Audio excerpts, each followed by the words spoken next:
Osmotic pressure. Osmotic pressure क्या होता है, इसको समझने के लिए पहले हमें पता होना चाहिए व्हाट इज ऑस्मोसिस, और उससे पहले हमें पता होना चाहिए what is semi permeable membrane. Right. Semi permeable membrane होती है ऐसी मेम्ब्रेन जिसमें से सिर्फ सॉल्वेंट के मॉलिक्यूल्स पास हो सकते हैं, सोल्यूट के पार्टिकल्स जिसमें से पास नहीं हो सकते। The membrane through which only solvent molecules can pass and the solute particles can not is known as semi-permeable membrane.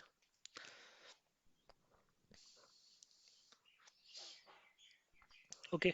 देखो, हम जानते हैं सॉल्यूशन में दो कंपोनेंट्स होते हैं। अगर हम बाइनरी सॉल्यूशंस की बात करें, उसमें एक कंपोनेंट है ए और दूसरा कंपोनेंट क्या है, B. A for solvent, B for solute. अब ऐसी मेम्ब्रेन जिसमें से खाली ए के पार्टिकल्स या ए के मॉलिक्यूल्स पास हो सकते हैं, बी के पार्टिकल्स पास नहीं हो सकते, उसको हम सेमी परमेबल मेम्ब्रेन कहते हैं। अब अगर हम ऐसा करें,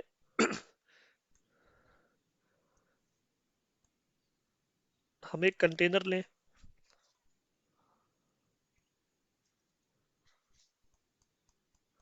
उस कंटेनर के हम दो हिस्से कर दें, दो कंपार्टमेंट्स उसके बना दें, और दोनों कंपार्टमेंट्स को हम एक सेमी परमेबल मेम्ब्रेन से सेपरेट करें।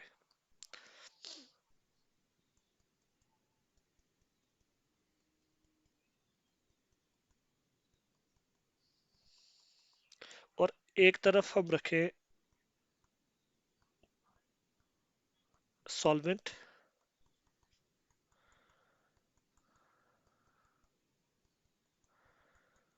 और दूसरी तरफ हम रखें सॉल्यूशन। इसका मतलब ये हुआ कि एक तरफ सिर्फ ए के मॉलिक्यूल्स हैं और दूसरी तरफ ए और बी दोनों हैं। ठीक है, एक तरफ प्योर सॉल्वेंट, दूसरी तरफ सॉल्यूशन। तो हम क्या देखते हैं, देखो सेमी परमेबल मेम्ब्रेन बीच में है, तो हम जानते हैं इसमें से सिर्फ सॉल्वेंट के मॉलिक्यूल्स पास हो सकते हैं। अब सॉल्वेंट के मॉलिक्यूल्स दोनों तरफ हैं। सॉल्वेंट जब जहां पर प्योर है वहां भी है, जहां पर सॉल्यूशन है वहां भी सॉल्वेंट है। तो हम क्या ऑब्जर्व करते हैं कि जो सॉल्वेंट के मॉलिक्यूल्स हैं वो इस डायरेक्शन में मूव करते हैं।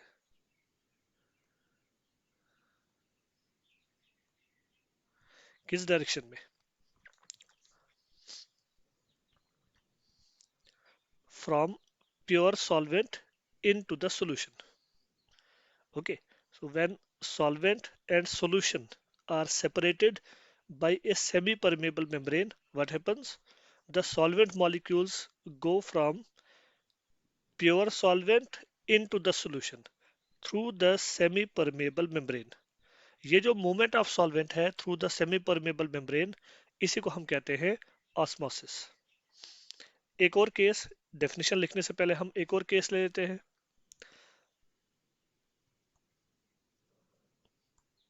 मान लीजिए इसी तरह से एक कंटेनर है जिसके दो कंपार्टमेंट्स हैं,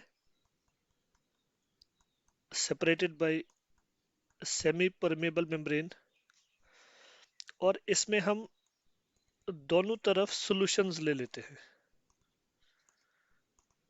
अब पहले केस में तो मैंने कहा था एक तरफ प्योर सॉल्वेंट है, दूसरी तरफ सॉल्यूशन है। अब मैं बात कर रहा हूं कि दोनों तरफ सॉल्यूशन है, लेकिन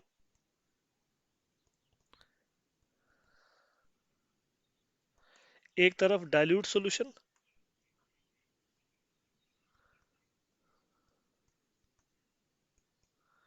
और एक तरफ कंसंट्रेटेड सॉल्यूशन। डाइल्यूट सॉल्यूशन क्या होता है?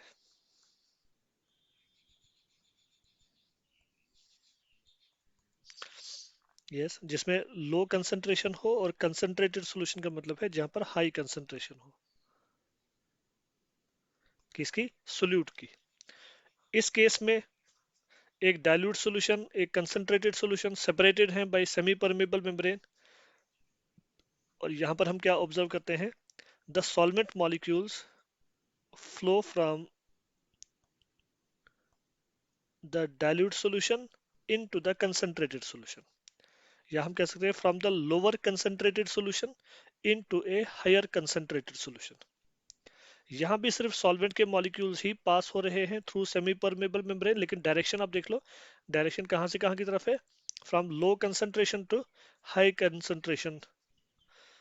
तो इन ये जो दोनों मूवमेंट्स हमने कही, पहले केस में हमने कहा from the pure solvent into the solution, दूसरे केस में हमने कहा from dilute solution into the concentrated solution. इन दोनों मूवमेंट्स को हम कहते हैं osmosis.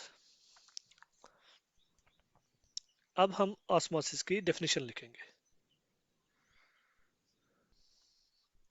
Osmosis is defined as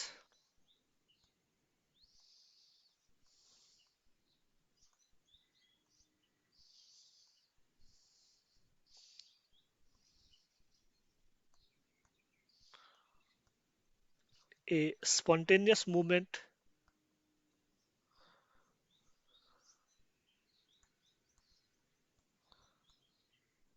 of solvent molecules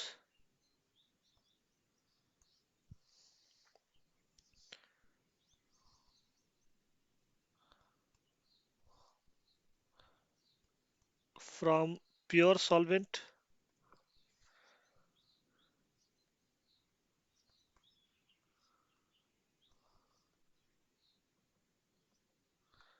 into the solution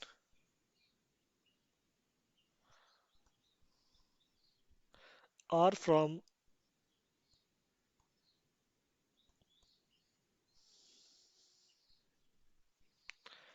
dilute solution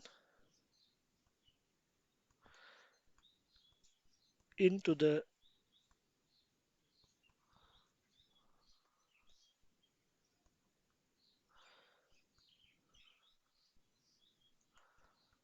concentrated solution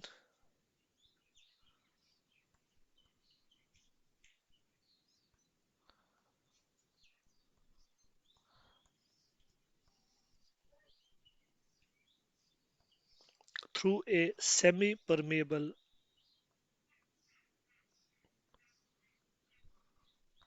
membrane। अब हम देखते हैं ऑस्मोटिक प्रेशर क्या होता है।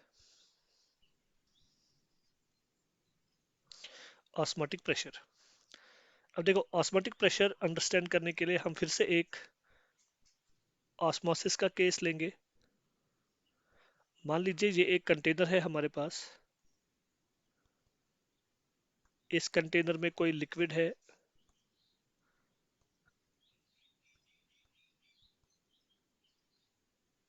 और ये लिक्विड क्या है, ये एक प्योर सॉल्वेंट है।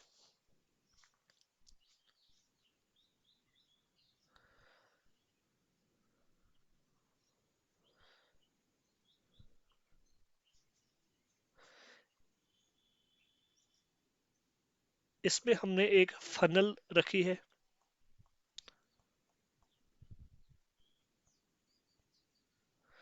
इस फनल की जो ये बेस है,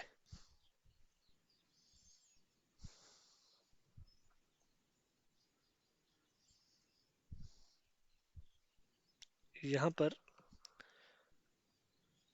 मान लो ये एक सेमी परमेबल मेम्ब्रेन से बनी हुई है और इस फनल के अंदर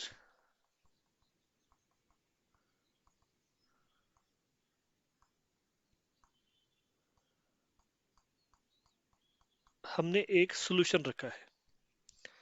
ओके,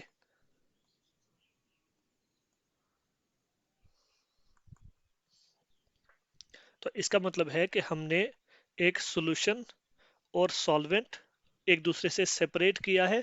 किससे सेपरेट किया है? By a semi permeable membrane. Okay, मतलब वही सिचुएशन बन गई जो अभी हमने देखी कि solvent and solution are separated by semi permeable membrane. अब हम जानते हैं कि यहाँ पर क्या होगा, osmosis will take place through the semi permeable membrane, और उसकी डायरेक्शन भी हम जानते हैं। In which direction? Yes, solvent से सॉल्यूशन की तरफ, इस डायरेक्शन में। जब ऐसा होगा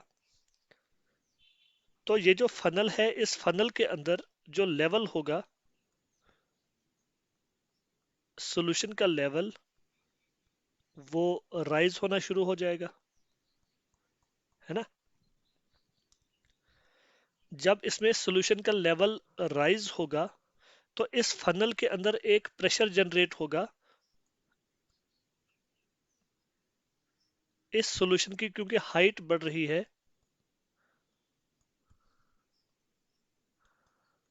तो वहां पर एक हाइड्रोस्टैटिक प्रेशर जनरेट हो जाता है। ओके, हाइड्रोस्टैटिक प्रेशर का मतलब है जो एक लिक्विड में, जो लिक्विड की जो हाइट होती है उसकी वजह से जो उसके बॉटम की तरफ प्रेशर एक्सर्ट होता है। ओके, तो इस फनल के अंदर चूंकि लिक्विड का लेवल बढ़ रहा है, उस लेवल के बढ़ने से इसके बेस पर क्या है, वो सेमी परमेबल मेम्ब्रेन है, जहां से ऑस्मोसिस हो रहा है, जहां से सॉल्वेंट के मॉलिक्यूल्स फ्लो कर रहे हैं इनटू द फनल। उस सेमी परमेबल मेम्ब्रेन के ऊपर इस लेवल के बढ़ने से, सॉल्यूशन के लेवल के बढ़ने से क्या हुआ, एक प्रेशर जनरेट हुआ जिसको हम हाइड्रोस्टैटिक प्रेशर कहते हैं। अब ये जो प्रेशर ऊपर से एक्ट कर रहा है इस डायरेक्शन में, बॉटम की तरफ, ये प्रेशर क्या करेगा, ये प्रेशर इस ऑस्मोसिस को थोड़ी देर के बाद रोक देगा। ओके, तो ये जो हाइड्रोस्टैटिक प्रेशर जनरेट हुआ, कहां पर, सॉल्वेंट में जनरेट हुआ कि सॉल्यूशन में जनरेट हुआ, सॉल्यूशन में हुआ ना, क्योंकि सॉल्यूशन का लेवल राइज हुआ था बिकॉज ऑफ ऑस्मोसिस। तो उसके लेवल के राइज होने की वजह से सॉल्यूशन के अंदर एक प्रेशर जनरेट हुआ जो ऊपर से नीचे, मतलब ग्रेविटी के इन्फ्लुएंस में ये एक्ट कर रहा है, ये प्रेशर हाइड्रोस्टैटिक प्रेशर। और इस प्रेशर ने क्या करना है फिर, इसने ऑस्मोसिस को रोक देना है, क्योंकि ऑस्मोसिस की जो डायरेक्शन है वो इसके अपोजिट है, इस हाइड्रोस्टैटिक प्रेशर के अपोजिट है। तो ये हाइड्रोस्टैटिक प्रेशर जो होगा ये ऑस्मोसिस को स्टॉप कर देगा। और ये जो हाइड्रोस्टैटिक प्रेशर जनरेट हुआ इन द सॉल्यूशन, और किस वजह से जनरेट हुआ, क्योंकि ऑस्मोसिस हुआ, ऑस्मोसिस की वजह से ये लेवल बढ़ा, उसी हाइड्रोस्टैटिक प्रेशर को हम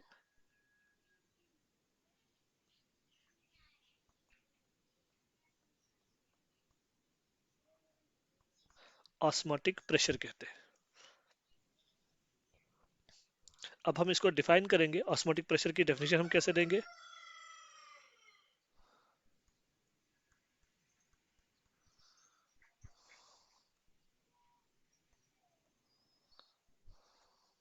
It is defined as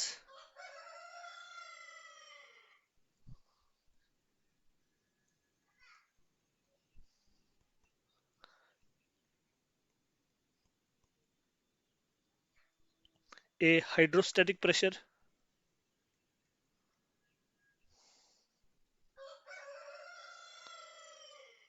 produced in a solution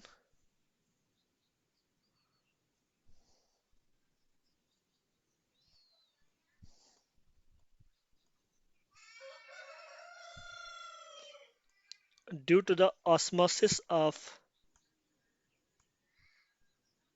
solvent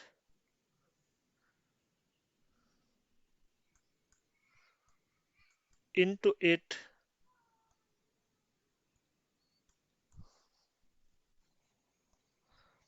through a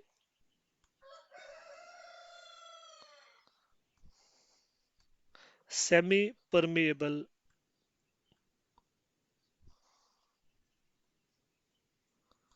membrane। अब हम देखना चाहते हैं ये प्रेशर हम मेजर कैसे करेंगे। पहले पहले आप देख लो, एक और apparatus इसी तरह से मैं बनाऊंगा। ये देखिए, सेमी परमेबल मेम्ब्रेन है, बीच में एक तरफ सॉल्वेंट एक तरफ सॉल्यूशन, और सॉल्यूशन वाली साइड पर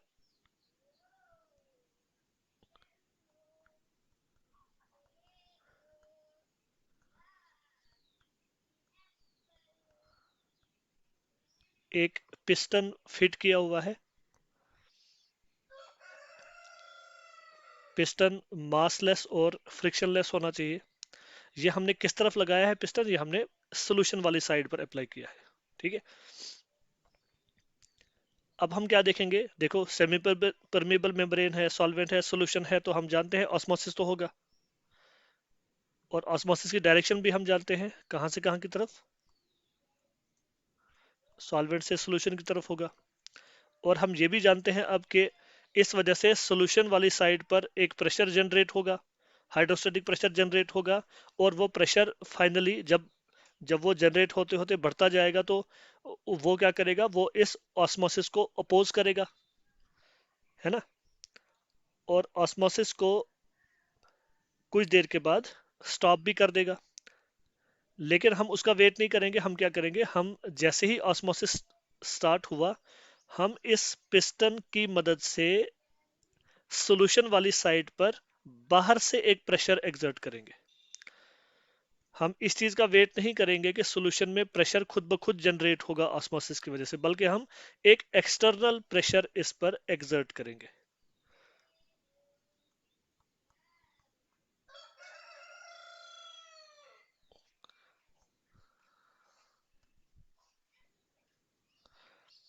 ओके, मतलब जो प्रेशर इस सॉल्यूशन के अंदर खुद ब खुद जनरेट होना था, और वो उस जिसने ऑस्मोसिस को रोकना था, हम उतना ही प्रेशर क्यों ना बाहर से ही एक्सर्ट कर दें।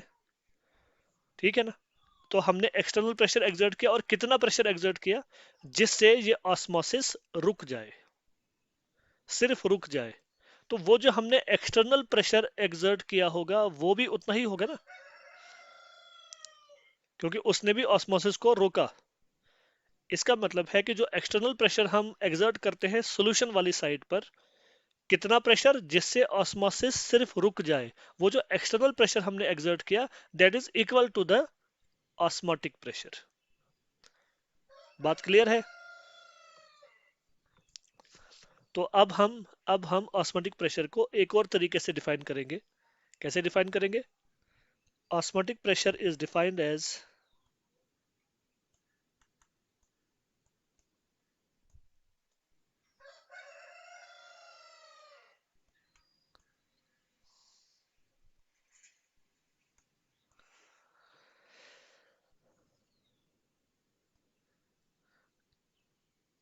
an external pressure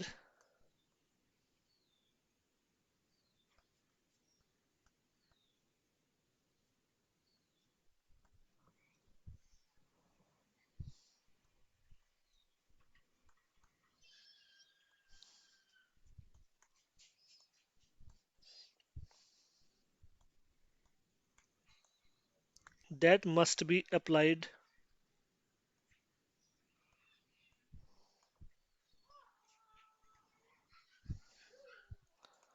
on the solution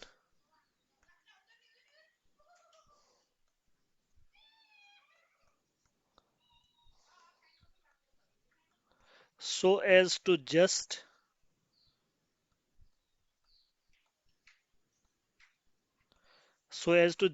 prevent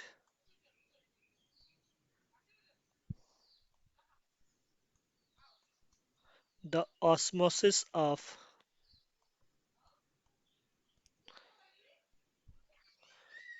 a solvent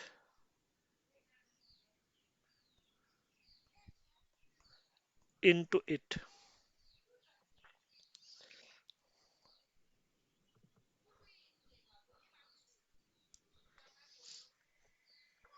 ठीक है, ऑस्मोटिक प्रेशर क्या है? ये एक एक्सटर्नल प्रेशर है जो हमें अप्लाई करना है सॉल्यूशन पे, ताकि ऑस्मोसिस रुक जाए, जस्ट रुक जाए। रिमेंबर, ऑस्मोसिस सिर्फ रुक जाना चाहिए। हमने ये क्यों कहा so as to just prevent the osmosis? क्योंकि देखो, अगर आप प्रेशर बहुत ज्यादा एक्सर्ट करोगे सॉल्यूशन वाली साइड पर, तो हो सकता है कि वो ज्यादा प्रेशर इस ऑस्मोसिस को उल्टे डायरेक्शन में फोर्स करे। मतलब हो सकता है कि इतना ज्यादा प्रेशर हम एक्सर्ट कर दें कि सॉल्वेंट के मॉलिक्यूल्स अब सॉल्यूशन से सॉल्वेंट की तरफ जाना शुरू कर दे। ऐसा नहीं होना चाहिए। अगर हमने इतना ज्यादा प्रेशर एक्सर्ट किया कि ऑस्मोसिस अपोजिट डायरेक्शन में शुरू हो गया, इसका मतलब हमने उतना प्रेशर एक्सर्ट नहीं किया जितना उसमें जनरेट होना था, हमने उससे ज्यादा प्रेशर एक्सर्ट कर दिया है।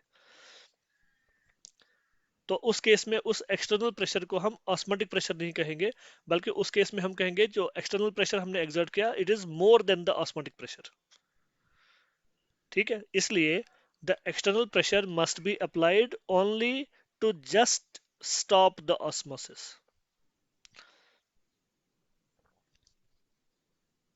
बात क्लियर हो गई? ओके, तो ये दो दो तरीके हैं जिनसे हम ऑस्मोटिक प्रेशर को डिफाइन करते हैं।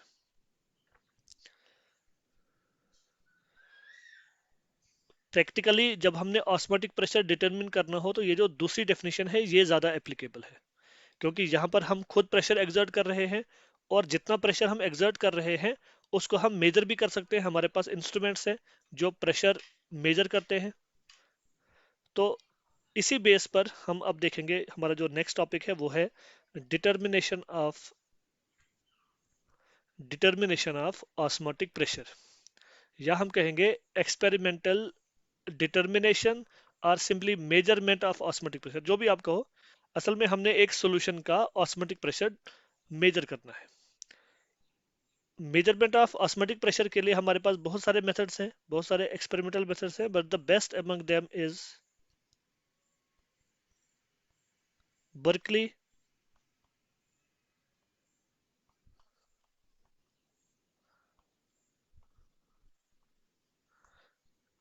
And Hartley method. और ये बर्कली और हार्टली मेथड जो है ये बेस्ड है इसी डेफिनेशन पर, ये जो हमने सेकंड डेफिनेशन पढ़ी ऑस्मोटिक प्रेशर की। मतलब इस मेथड में हम एक सॉल्यूशन लेंगे, एक सॉल्वेंट लेंगे, उनका ऑस्मोसिस होगा, और फिर हम जो एक्सटर्नल प्रेशर अप्लाई करेंगे उस ऑस्मोसिस को रोकने के लिए, उस एक्सटर्नल प्रेशर को हम मेजर कर लेंगे।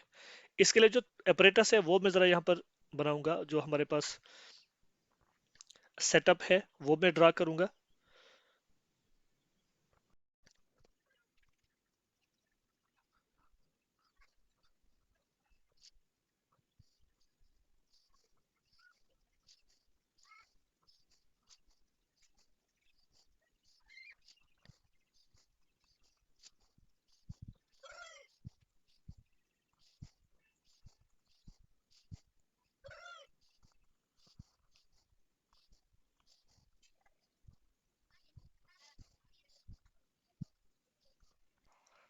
हाँ, तो देखिए इस apparatus पे आप देखो दो कंपार्टमेंट्स है।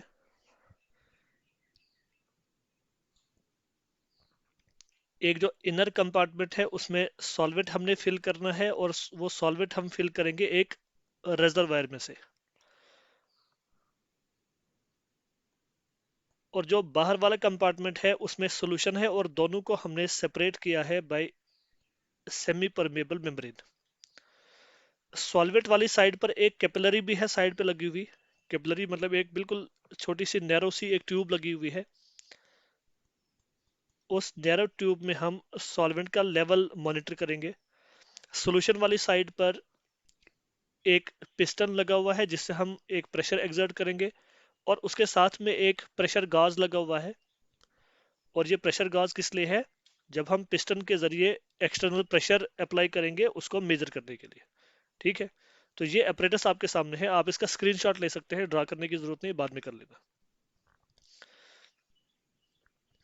अच्छा, अब हमने सॉल्वेंट जैसे ही इस रेजर्वायर में फिल किया, दूसरी तरफ सॉल्यूशन पहले से रखा हुआ है, तो ऑस्मोसिस शुरू हो जाएगा ना। ओके, ऑस्मोसिस जैसे शुरू हो जाएगा, ऑस्मोसिस की डायरेक्शन आप जानते हैं, ऑस्मोसिस की डायरेक्शन ये है, इस तरह से। तो उससे क्या होगा, ये जो कैपिलरी है इस सॉल्वेंट वाले जो कंपार्टमेंट के साथ जो कैपिलरी लगी हुई है, इस कैपिलरी में सॉल्वेंट का लेवल कम होना शुरू हो जाएगा, है ना। जैसे ही सॉल्वेंट के साथ सॉल्वेंट का लेवल जैसे ही कम होना शुरू हो गया, हम समझ जाएंगे ऑस्मोसिस शुरू हो चुका है। और उसी वक्त हम इस पिस्टन के जरिए एक प्रेशर एक्सर्ट करेंगे। पिस्टन को हम प्रेस करेंगे अंदर की तरफ तो उससे प्रेशर एक्सर्ट हो जाएगा, और प्रेशर हमने कितना एक्सर्ट करना है वो हम जानते हैं, जिससे ऑस्मोसिस सिर्फ रुक जाए। हम उतना ज्यादा प्रेशर एक्सर्ट नहीं करेंगे कि जिससे ऑस्मोसिस का उलट शुरू हो जाएगा, मतलब रिवर्स ऑस्मोसिस शुरू हो जाए। वो हमें कैसे पता चलेगा कि ऑस्मोसिस रुक गया? उसके लिए ये कैपिलरी है। कैपिलरी के अंदर जो लेवल है सॉल्वेंट का, हमने देखा कि जैसे ही ऑस्मोसिस शुरू हो जाएगा तो कैपिलरी में जो लेवल होगा वो डिक्रीज होना शुरू हो जाएगा। तो हम जब प्रेशर एक्सर्ट करेंगे पिस्टन के जरिए तो हम ये देखेंगे कि कैपिलरी में जो सॉल्वेंट का लेवल है वो रुक जाना चाहिए। जैसे ही वो लेवल रुक जाए हम समझ जाएंगे कि हमने उतना प्रेशर एक्सर्ट कर दिया है जिससे ऑस्मोसिस स्टॉप हो गया। और उस वक्त हम प्रेशर गाज की मदद से प्रेशर हमने कितना एक्सर्ट किया है उस ऑस्मोसिस को रोकने के लिए वो मेजर कर लेंगे, और वो जो वैल्यू हमें मिलेगी प्रेशर गाज से वही वैल्यू होगी ऑस्मोटिक प्रेशर की।